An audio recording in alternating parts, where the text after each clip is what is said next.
Adlaw nga Lunes karon mga kaigsuunan. Petsa 27 sa bulan sa Pebrero tuig 2023. Ang pagbasa kinutlo gikan sa Ebanghelyo sumala ni San Mateo, Kapitulo 25, versikulo 31 ngadto sa 46. Si Jesus mingon ngadto sa iyang mga tinun-an.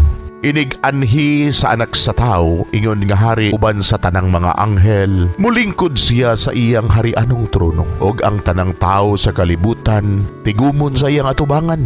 Unya, bahino niya sila sa duha ka pundok, sama sa usa ka magbalantay sa hayop nga maglain sa mga karnero gikan sa mga kanding. Ibutang niya ang mga karnero sa iyang tuo, og ang mga kanding sa iyang wala. Niya ang hari moingon sa mga tao sa iyang tuo, duol kamo nga gipanalanginan sa akong amahan, ug dawatan ninyo ang gingharian nga giandam alang kaninyo sukad pa sa pagbuhat sa kalibutan. Kay gigutom ako ug inyo akong gipakaon, giuhaw ako ug inyo akong gipainom, dili ninyo ako kaila apan inyo akong gidawat sa inyong mga balay. Hubo ako ug inyo akong gibistihan, nagmasakiton ako ug inyo akong giatiman, nabilanggo ako ug inyo akong giduaw.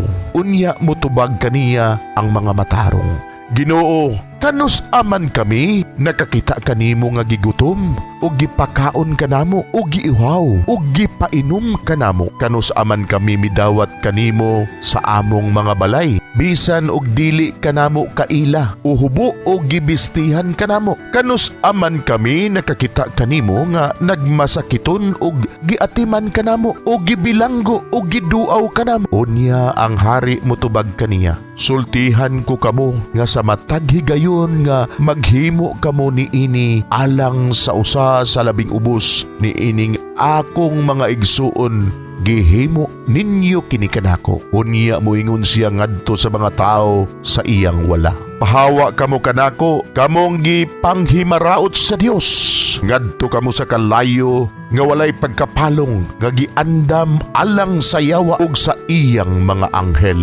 Kay gigutom ako apan wala ako ninyo pakana, giuhaw ako apan wala ako ninyo paimna, wala ako ninyo dawata sa inyong balay, kay dili man ko ninyo kaila. Hubo ako apan wala ako ninyo bisti, nagmasakiton ako og nabilanggo apan wala ako ninyo atimana. Unya motubag sila kaniya, Ginoo, kanus aman kami nakakita kanimo nga gigutom o giuhaw o usa ka dili kaila, uhubo o nagmasakiton o nabilanggo og wala kami mutabang kanimo. Ang hari motubag kanila, sultihan ko kamo nga sa matag higayon nga nagdumili kamo pagtabang sa usa ni ining labing ubos, nagdumili kamo sa pagtabang kanako. Busa kini sila mahiagom sa walay katapusang silot, apan ang mga matarong makaangkon sa kinabuhing dayon.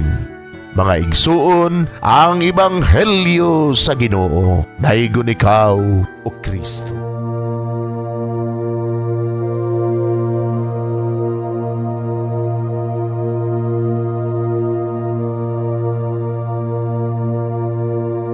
Pagampo sa dili pa magsugod sa trabaho. Magampo kita sa ngalan samahan sa Anak ug sa Espiritu Santo. Amen. Langit no namong Amahan, sa among pagsulod nining trabahoan, among gidala ang imong presensya uban kanamo. Among gipamulong ang imong kalinaw, imong grasya, imong kaluoy ug ang imong perpektong hanay sa among mga trabaho. Among gipadayag ang imong gahom labaw sa tanan, diha sa mga butang nga among mahimo, masulti, mahuna-unaan ug mahukman sulod nining adlaw. Ginoo, nagapasalamat kami sa gasa sa kinabuhi niining bagong adlaw, niining kahigayunan nga kami nakasulod sa trabaho ug mamahimong parte niining nga grupo. Salamat sa mga gasa nga imong gitugyan kanamo. Hamong gamiton kini diha sa pagimaya kanimo. Hatagi kami sa kusog ug kadasig sa pagbuhat sa among mga trabaho. Panalangini ang among mga proyekto, mga ideya ug kusog. aron sa ingon bisan sa pinakagamay namong mga kalampusan magahatag kini sa imong himaya. Ubani kami Ginoo sa among pagtrabaho nining adlaw. Puna kini nga lugar sa inspirasyon ug kusog. Tabangi kami nga magtrabaho isip usa ka grupo nga mapakita sa usag-usa ang kamaayo. Himuha kami nga maayo nga makabot namo ang mga butang nga kinahanglan namong buhaton. Himuha kini nga lugar nga puno sa kalipay ug panagihigalaay. Ug kamugaway ug kalinaw ang mapatigbabaw niining dapita. Ginoo, kung kami ana sa kalibog, giyahi kami. Kung kami muwadaan sa kadasing ug paglaom, dasiga kami. Himuha nga ang trabaho nga among gihimo ug ang paagi sa among paghimo niini makahatag unta kini og hugot nga pagtuo, kalipay ug pahiyom sa tanan nga among mahimamat karong adlaw.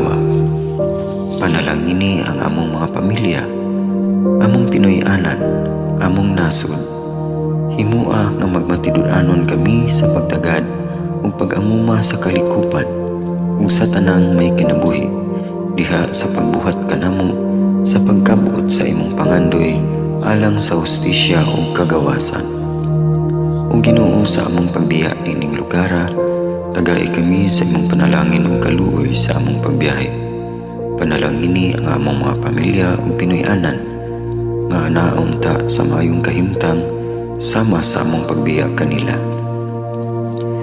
Ginoo, salamat sa tanang butang nga imong nabuhat, sa tanang butang nga imong gibuhat ug sa tanang butang nga imong buhaton pa. Sa ngalan ni Jesus among giampo diha sa tumang pagigugma ug pagpasalamat. Amen. Sa ngalan sa Amahan, sa Anak ug sa Espiritu Santo. Amen.